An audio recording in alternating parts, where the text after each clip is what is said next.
Selamat datang kembali teman-teman di channel Supawan-Awan. Dan seperti janji saya di video sebelumnya, kita akan bahas rail sliding teman-teman ya. Jadi kenapa saya pisah dengan video sebelumnya, ketika kita sedang bahas beberapa bahan ya dan alat-alat yang dibutuhkan untuk pintu geser. Jadi supaya kita bisa review secara detail ya, atau kita rakit rail slidingnya supaya lebih jelas. Nah, jadi seperti yang kita lihat di sini adalah beberapa aturan yang disarankan pabrik ya untuk proses-proses pasangnya, supaya prosesnya benar-benar terpasang pada tempatnya. Jadi untuk nomor 2 ini untuk proses pasang untuk pegangannya untuk bagian pintu ya. Jadi sekarang kita akan praktekkan teman-teman.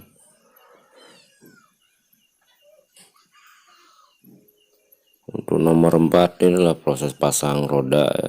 Untuk nomor 5 ini untuk rel bagian bawah ya. Oke, kita langsung buka aja untuk kotak rail sliding.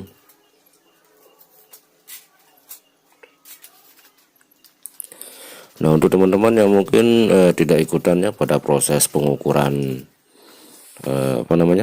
lubang pintunya, juga udah saya upload juga. Dan kedua, di sini kita bahas juga untuk bahan-bahan apa saja yang diperlukan dan alat yang digunakan untuk proses pembuatan dan proses pasangnya teman-teman. Jadi di video kemarin sudah kita bahas itu ya. Nah, jadi yang tertera pada bungkusnya ya, untuk rail sliding ini sendiri mampu menahan beban sekitar 100 kg ya, atau 1 kuintal. Jadi cukup lumayan kuat lah kalau misalkan untuk ukuran 2 pintu, sepertinya tidak sampai teman-teman ya untuk 100 kilo. Jadi bisa dikatakan masih mampu lah untuk menahan 2 pintu untuk ukuran rail sliding ini. Oke, dan jadi di area saya ini untuk rail sliding ini harganya sekitar 165 teman-teman ya. Jadi ini panjangnya 2 meter, jadi sebenarnya kebutuhan kita 1,5 meter, cuman yang masih tersedia nih yang 2 meter, jadi terpaksa kita beli yang 2 meter teman-teman.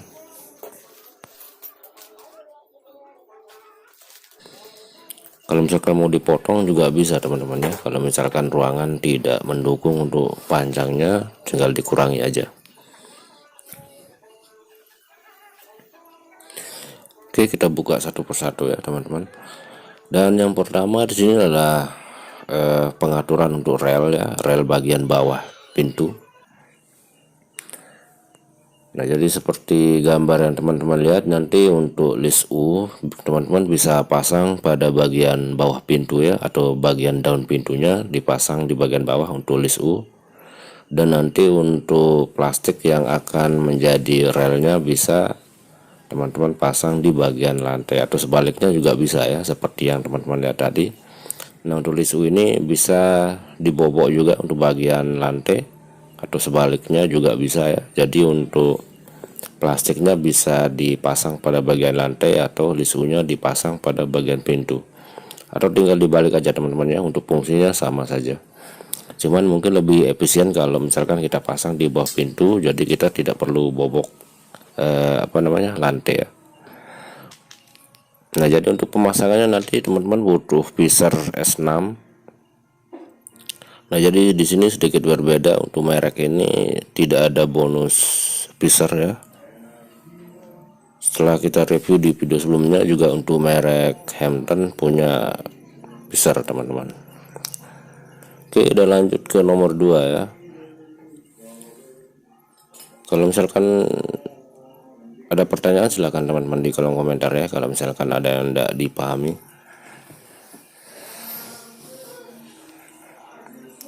Oke, jadi kalau misalkan kita contohkan pada bagian kecil aja, kira-kira seperti ini teman-teman ya. Jadi usahakan posisi bagian tengah dari bahan rail sliding ini tepat berada di tengah ya, seperti yang saya tunjuk sini.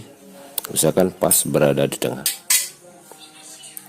Nah, kalau misalkan kita contohkan di media yang kecil, usahakan searah juga ya untuk lubangnya, searah dua-duanya. Dan bautnya sudah tersedia sekitar 8 ya.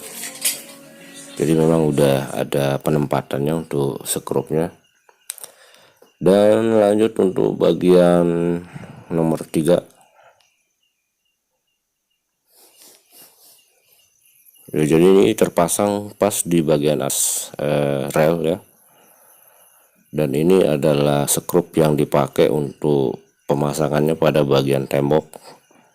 Seperti yang saya bilang tadi, di sini tidak ada bonus pisser ya. Jadi nanti teman-teman silahkan gunakan pisser S6 atau S8 juga bisa ya. Dan ini adalah baut untuk memasang pegangannya ya, sudah kita ambil tadi. Untuk mempersingkat waktu, kita lihat yang sudah terpasang saja teman-teman ya. Saya rasa mudah dipahami.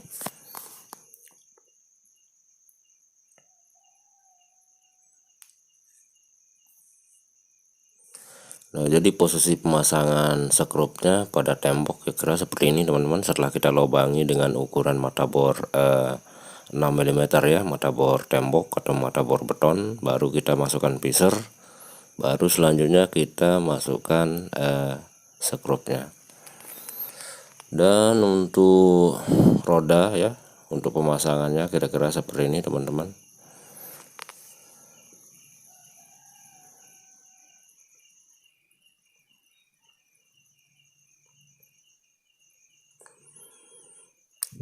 Murnya udah tersedia, ada 2 sini ya.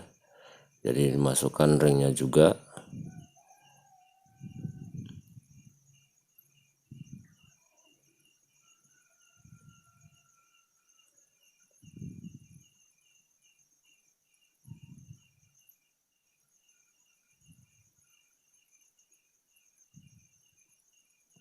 Nah, jadi fungsinya nanti untuk 2 murnya lah untuk menjepit bagian atau alat yang tertempel pada bagian pintu ya. Jadi untuk alat yang saya pegang di tangan kanan ini sudah terpasang ya, misalkan pada bagian atas dari pintu, baru tinggal dijepit aja atau diapit oleh 2 mur yang terpasang pada roda dari rel sliding ini.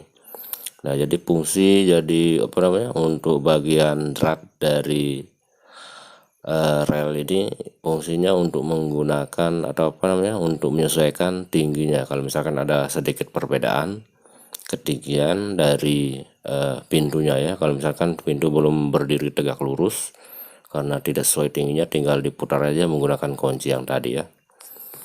Oke, dan selanjutnya ini adalah bagian penahan dari rel ya. Kalau misalkan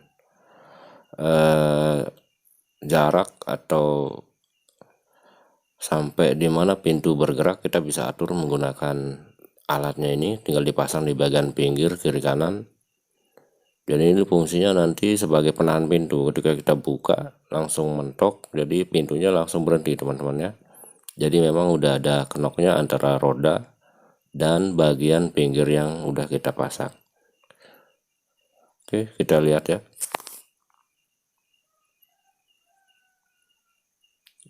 Nah, jadi sistemnya langsung terkunci teman-teman ya, terkunci ringan lah, sehingga tidak sampai bergerak gitu.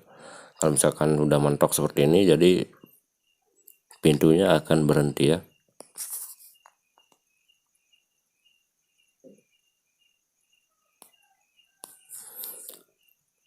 Kita pasang di pinggir aja dulu, jadi nanti pas selesai pemasangan pada tembok, nanti tinggal kita atur ulang lagi ya, tinggal disesuaikan saja.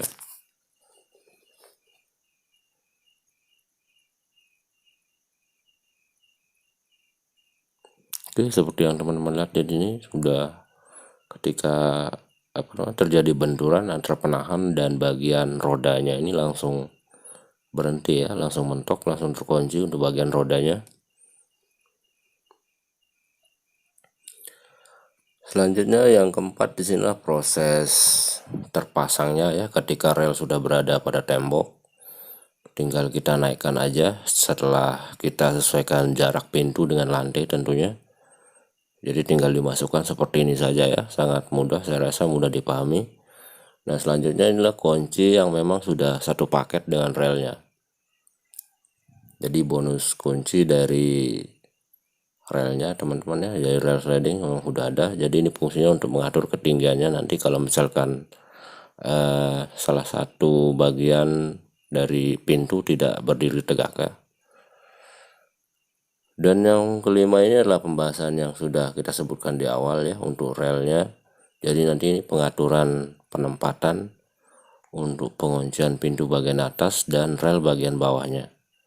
Jadi tinggal disesuaikan jaraknya aja nanti.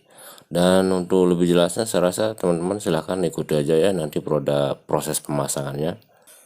Dan apa saja yang perlu diperhatikan pada saat proses pengukuran, silahkan teman-teman tonton videonya ya, sudah saya upload. Jadi terima kasih sudah mengikuti videonya, silahkan subscribe buat teman-teman yang mau ikutan di video selanjutnya. Terima kasih sudah mengikuti ya, semoga sukses buat teman-teman.